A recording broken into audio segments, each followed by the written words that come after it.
Perang dagang berlanjut. Apa serangan Amerika selanjutnya? Video berikut ini adalah informasi berdasarkan data valid yang telah dikaji oleh para pakar sehingga bukan saja memprediksi, namun bisa dijadikan acuan pemerintah untuk membuat kebijakan. Kita semua tahu bangsa Indonesia saat ini sedang euforia masalah Kalimantan dan jangan pernah pindah ke hati mantan. Itu menjadi diskusinya. Tetapi mengelola negara tidak boleh berhenti di satu sektor itu saja. Kembali ke video sebelum ini.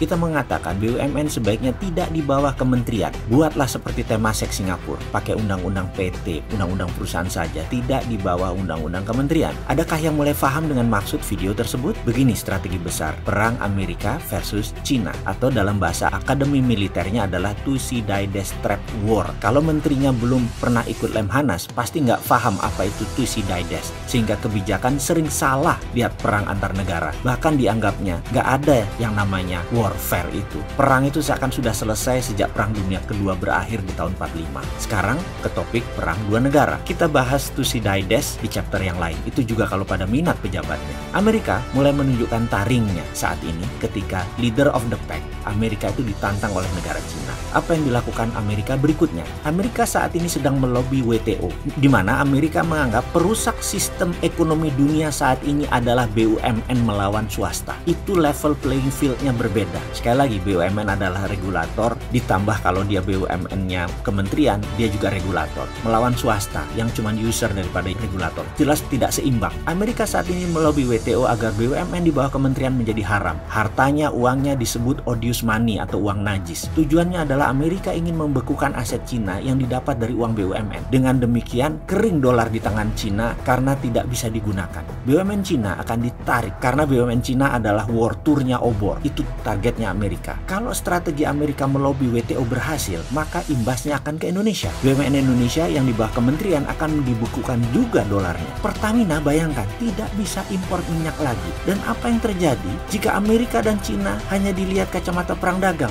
Ya bubarlah Indonesia. Jadi sekali lagi, Amerika dan Cina itu bukan perang dagang. Itu benar-benar perang abad 21.